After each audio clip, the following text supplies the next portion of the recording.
Welcome, everyone, and this is Sandra Miller of Biohacking Wellness, a GPS for your DNA.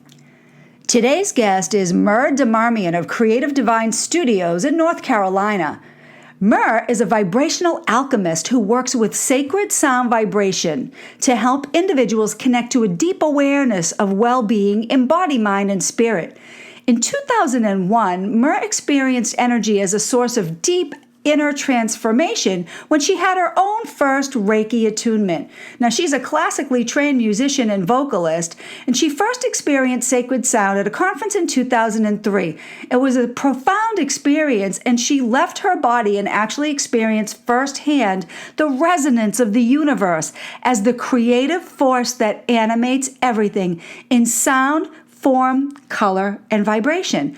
The basis of her work is centered around sacred sound, and you'll hear her explain sacred sound to be a direct avenue for individuals and animals to experience a greater ease and peace in their body, mind, and spirit because it retunes us all the way down to our DNA.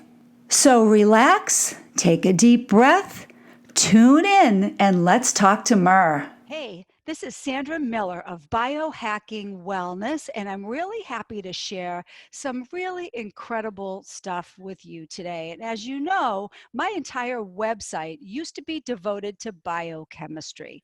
And then as I evolved and as science evolves, we're finding that really and truly what helps us be healthy is bioenergy and something called the Biofield.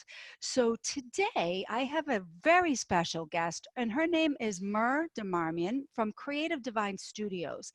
And Myrrh is what's called a vibrational alchemist. Now hold on, if you've never heard that term before, I promise you by the end of this interview, you will be as hooked as I am. Now, Myrrh works with what she calls sacred sound vibration. And what that's really doing is it's helping individuals connect to a deeper awareness in their mind and body. And we're going to let her talk a lot about this today. But basically, what we're trying to help people to understand is that you're dealing with your health issues from a biochemical perspective. You're trying to change your diet, you're trying to get better sleep, and all those things are great. But there's an easier way. And honestly, if you just tune into it, we're going to share with you, pun intended, we're going to share with you the amazing and wonderful sound alchemy that Myrrh works with, and maybe even give you a little tip or two on how you can do this for yourself. So Myrrh, welcome. Wow. Happy to have you here. What a welcome. Holy moly. I hope I can live up to that. Oh, I know that you will. I'm so excited. Yeah, thank you so much.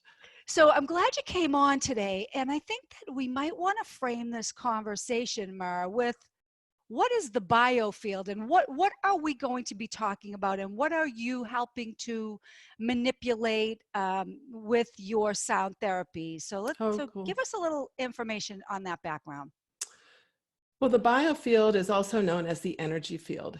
And it's something that has been known in ancient cultures, especially like Ayurveda and Chinese medicine.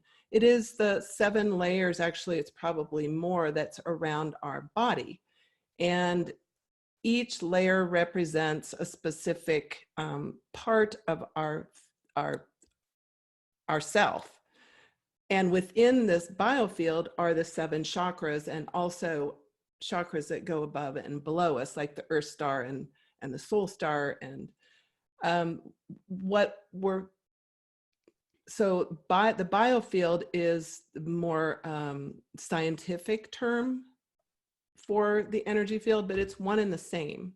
Mm-hmm. And what I learned early on when I started studying energy, which was before I started, delving into sound, is that each of the chakras are correlated to specific ley lines in the body and specific organs and so on and so forth. And when we have disease or disorder whether it's physical, mental, or emotional, it gets lodged in these layers and can throw us off balance. And so, go ahead. Oh, go ahead. You go ahead. What I was just going to say is one of the things that I work with sound and energy is to help reconfigure the things that are in the biofield that are not working, so to speak. When you say reconfigure, what we're talking about here, if I'm correct, is that we have a sound, we have a frequency that can sometimes get out of tune, for lack of a better word. So what you're explaining, I think, is that you're sort of putting that to, you're retuning maybe something that has gone out of tune. Is that an accurate description? Yes, and I actually have a really cool story about that, if I can tell it. Sure. So I worked with a woman probably about 5 years ago who was diagnosed with late stage breast cancer. That's late stage 3. And somehow she found her way to me. I have no idea who referred her, but she was kind of freaked out. She had 2 teenage daughters, and she had just lost her mom from breast cancer like 6 months before. And she told her physician, her oncologist, and her surgeon that she was taking 6 weeks to go into some alternative therapies to help build herself up, because they were saying double mastectomy, chemotherapy, the works. And she found her way to me, and she wanted to do some sessions with sound. And one of the things that I really, and you're talking about, each of us have a sound, and we can make that sound with our voices. During the 3 sessions that we did, which were like 2 weeks apart, I guided her down into her body where she was holding these cancer cells. And I said, "What are you feeling?" She got in touch with repressed sexual abuse memories. And she started making the sounds of what she was feeling and working with the recording in between each of our sessions. And at the end of the 3 sessions that we did, she went back to her oncologist and they did another mammogram. There was no tumor. She healed herself. You know, I think that's the beauty of this. We as people who understand healing energy, energy medicine, healing, if you want to just use the term healing, we understand that we facilitate a space for a person to heal, right? But I think a lot of healers, if you listen to them, they will tell you, I'm not doing the healing. I'm assisting the flow of your energy and you're doing the healing. So this is not as woo-woo as, you know, some people make it out to be. And that's why I wanted to do these types of interviews, because there's so much validity in all of this science, and people need to understand that their diseases are not what they think they are, and their treatments should not be what they think that they should be. Yes. First. Now that doesn't mean that you can't support, but you know, it's like, you know, if your liver's not working, you don't go to the dentist first. No, figure out why you're pissed off. Right? Seriously. So right. I think the best saying I ever heard was, it's not what you're eating, it's what's eating you. Yeah, exactly. Love that saying. And so that's an amazing story, but this is not just one single story, is it? No, it's not. You get these all the time, don't you? Pretty much. I mean, I've taken, my work is going in a different direction to actually really teach this voice to people. And it's not about singing. You know, you don't have to have been the best baritone or the best soprano in high school in the choir, or just been said, oh, just mouth the words, don't make any sound. You know, it's not about that. It's about anytime we have an imbalance within us, we know it. We either choose to feel or we choose not to feel. If we choose to feel, we can talk to it. We can say, what is this? What do you want me to know? And you can do this in meditation. You can do this just walking, whatever. And you can give voice to the imbalances in your body. And that's really what it comes down to, is learning to give voice to things that are not serving you. And that's where the biofield shows up, is because you can see those imbalances. So when you're working with sound, you can, I know that we're going to get into some of the modalities that you use, but in pertinence to tuning forks, you can actually hear that disharmony. Is that right? My work is a little different. I can see the disharmony and I can feel it. And that's how I work. It kind of lights up on the body. And sometimes I will use the tuning forks on specific points. And usually they line up on the ley lines or the nadis, which are the energy lines. And sometimes I'm using them back and forth between these 2 points. Sometimes I'm using 2 forks. It just depends on what I see. You have some clairvoyance to some degree. I see clear seeing is what that means, but you also have some clairaudience. Clairvoyance, clairaudience, clairsentience, and claircognizance. Okay. All of them. So all of your senses are heightened during this experience. Even though that's the case, if a person hasn't developed those skills, though, they can still do some work on their own. So when we talk about the biofield, like you were just mentioning, and how there's issues in there that you can find, I think that it's important to note that this biofield has layers, much like our atmosphere has layers. I always think about it like an egg with, like you said, 7 layers. And so when you peel back those layers, starting with birth, you're finding things within each of those layers. And I think what I'm understanding at this point is that each part of our evolution, let's just say from birth to 3 years, might hold specific memory. And then from 3 to 6 and 6 to 12, or whatever that progression might be, you can go into a person's field, basically, during those times and help that to release. Is that right? Exactly. Yeah.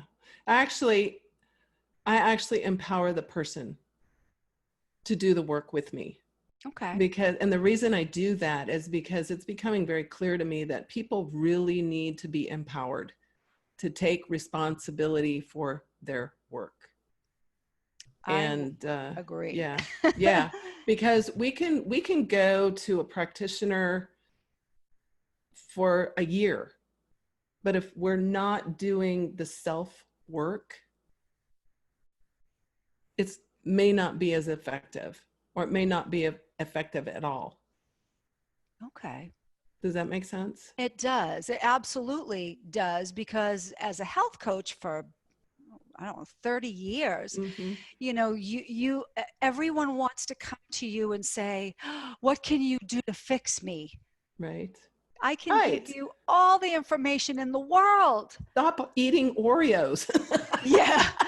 One of the pet peeve sayings of mine is knowledge is power. That is BS. I call BS on that because you can have all the knowledge in the world. We have the internet, which is a wealth of knowledge. Why aren't people getting better? Because they're not putting into practice those things. That's wisdom. Wisdom is going, okay, this seems to be validated. Let me work with this. Let me start let me document, let me see where I am. It's the same thing, I think, with this. And I'll give you, for instance, I don't know, maybe a year ago, I really wanted to feel my own energies. I really wanted to feel that power and work with my hands. And it took a while, but it recently just happened. I Now, remember you saying. yeah. And So the cool. thing that was really exciting about it was that it wasn't, it didn't occur when I was wanting it so badly. It occurred more when I was open to allowing it to Exactly. happen. So Exactly. there's a big difference. So, when people are trying to get well, they're working so hard on getting well, but are they ever open to releasing whatever that is? You don't hear that that often, because typically what a person will say is, and I'm quoting, my diabetes stops me from this. They're owning that disease. They are giving power to it. And what's the Mm-hmm. first basic understanding of energy is really what you focus on becomes. So if you never let it go, you're never allowing something else in. Well, and each disease and each part of our body is representative of a message. Our blood sugar, really, our pancreas is about the sweetness of life. Our heart is about love. Our digestion is, our stomach is about being able to digest the experiences of life. Our knees are about strength and moving forward. Our hips are about, this and that. And then we have the male and the female side of the body that all comes into play. So Absolutely. And that is such a big unknown to most people, something that I'm right, just learning now. right. So, it's a learning experience, and the time you put in goes goes to such a great extent toward the understanding of how to get well. Just a for instance, if you find something in a person's left side of their body, what does that tell you? It's about feminine energy, for one thing. Depends on where on the side of the body. And it depends on what, you know, recent experiences. When did they first notice it? What was going on? So on and so forth. Mhm. It's kind of like being a sleuth, an energy sleuth. It is. And in functional medicine, what the functional medicine doctors do as a functional health coach, we take a timeline. Mm-hmm. So we ask them same questions, when did this begin? What was going on around that time? And as you peel back those layers of that onion, you can usually pinpoint a particular time when, and here's the key word, I think, when that person's energy changed, Yes. right? So Yes. with that change in energy, you were more susceptible to a virus, a bacteria, a health condition or whatnot. Would that be right? I would say so. I would say that everything that we experience has a gift of advanced knowledge, advanced awareness. And if we start to look at that instead of a disease that is holding us back, that goes a long way into healing ourselves more easily, I would say. Yeah, I would agree. So if somebody wanted to, now of course somebody can work with you, but Yes. let's say that you're working with somebody and you're saying you want to empower them and teach them a few things. What are some of the first things that you do to get a person comfortable with trying to wrap their head around this in the first place? I would say, I think the first place that I ever start is with the breath. And And that's why? because the breath connects us not only to the universe, the divine, whatever you call it, but it's also our connection to as above, so below. And if we are here and present and still, not only does it benefit us um, to reduce anxiety and stress, but it also, we can hear and we can ask questions. What do I need to know? What else do I need to do? And the answer always comes, but we have to be quiet. And I think we have to learn to trust. We don't Yes. typically tend to trust our own instinct. Oh, that was just a thought, or that we pass things off. And there's so many things that you can do to start sort of feeling this energy and trusting. And one of the things, and this is a little slightly off topic, but is dowsing. Oh yeah. I mean, Absolutely. I think you could provide us with a good understanding of what that really is before we talk any more about it. But that's a great start to learn to trust yourself. So explain just a little bit about what dowsing means.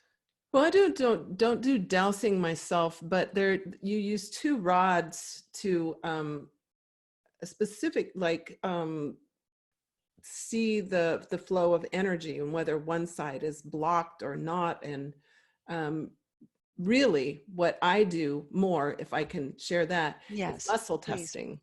Okay, perfect. That's where I was headed, was that there are things somebody can do. I just put it all under the term of dowsing. But, if you're working with your own energy and learning to trust your own instincts, share a little bit about that muscle testing and how it's very easy. It's very easy to learn. You just, like you go within and ask for guidance. And the way I do it, without you can use a pendulum, which is either, one way is yes, one way is no, and you program that in. But the easiest way to do is your thumb and your little finger. And okay, show me a yes. Okay, yes is strong, so you can't move it. Show me a no. Yeah, and hold that, Myrrh, hold that up at the camera. There we go. So yes is this. There so we go. You're trying to, you're pulling, you're pushing with these fingers. So you're pushing this. Show me a yes. Is this a yes? Okay. Show me a no. So a no is, you're able to break the circle. So if you're testing yourself for like food sensitivities or something, am I allergic to dairy? Oh yeah. Yeah. Yes. Yes. No. Yes. No. Or should I be eating this now? Or, whatever. And you can also test this with whatever comes up that is yours. I think that is something that every person should learn. Yes. It's such a basic skill when you really think about it, is just ask yourself and give a little understanding about why that works. What's the mechanism happening there? It's your body wisdom. Your body always knows. Diagnostic tests are very helpful, but at the same time, my foods, okay, so an example, my food sensitivities kind of move in and out. Some days they're not as, some days they're more. And so I will, if I really am craving something that I'm really not supposed to have, I will say, can I have this? Nope. Nope. It's a big nope. You cannot have that. Doggone it. Okay. Such a simple process. We tend to So complicate these things, and they really are simple. And I can say that, I've been working with these things and I'm finding results with them, really good results with them. So, if there's one little thing, like Myrrh just said, learn to muscle test. There's something called the sway test, but honestly, you can do that too. I will do that. Yeah, a little standing. off balance, so I think what you shared works better for me. We don't want you toppling over in the kitchen. That could be construed that, it's a little klutziness, but I think your method is super simple and anybody can do that.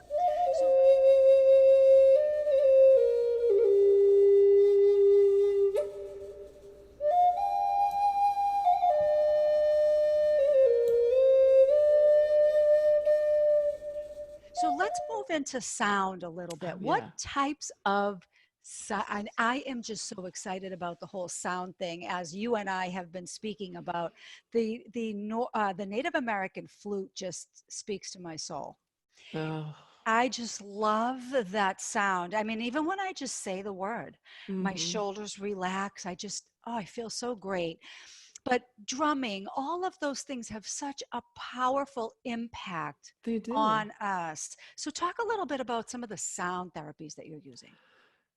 Well, gosh, I was very musical as a child, and I studied a lot. And then in 2003, I had the opportunity to go to Mount Shasta, and a individual you may have heard about, Randy Masters, is my mentor. And I went to a conference up there, and he was lecturing about the music of the spheres, which just like totally blew my mind. And he played a tuning fork, and I was gone. I was gone. I was out in the universe as just pure consciousness going, wow, we are all sound and form and frequency and this and that. Okay. And my voice changed during that time. I no longer really had any inclination to read music, and I really had no inclination to sing the way that I had sung. And it moved into what I call sacred voice, which is a total free form expression in alignment with the divine. And so that's my main love. But I play Tibetan bowls, and I love their frequency. I have several that are really old, 17th, 18th century, from Tibetan Buddhist monasteries, which are they're delicious. I mean, and I have a couple of crystal bowls, and I used to play gong. I no longer play gong anymore. I used to play gong at the end of some sacred sound immersions that I would do, and I found out that it just kind of popped people out, and it was too intense when they had been so deep. And now I'm playing with tuning forks, but I use all of these in a session. So more than one voice. thing in Yes. session. And it's easy to do also with Zoom, because with a good microphone, you can pretty much the same experience as person being there live. Well, that will have to be part 2 of our interview. That should be we'll do a broadcast of I think we'll just we'll just have a series. But really, this is so exciting, and I really appreciate the time you spent today. And I'm serious. I think we really have a lot of deeper digging to go to talk about this. But if there's anything that you particularly want to share today, then I'd love for you to do that. But I definitely see, more educational talks coming out for this modality. I'm just so enthralled with the sound. If you have never had the benefit of a tuning fork in your energy field, or it's amazing. you have never been just immersed in the sound of crystal bowls ringing in both of your ears, you do not know what you're missing. It's wonderful. But is there anything else that you would like to share in this interview? Because I can promise you we will be doing some others. Oh, cool. I would like to share a little technique that individuals can use anywhere. Okay. And this is something that I'm doing a little introduction here in my new hometown. But it's very easy. And then you can use this when you're feeling agitated, anxiety. I mean, I sometimes have middle of the night anxiety, especially around the full moon and the new moon. And I will wake up and I absolutely cannot get back to sleep. And I will center my attention wherever I'm feeling it. It's usually in my stomach, that knot. And I just pitch my voice very deep and I hum. And it vibrates that anxiety. So it's, and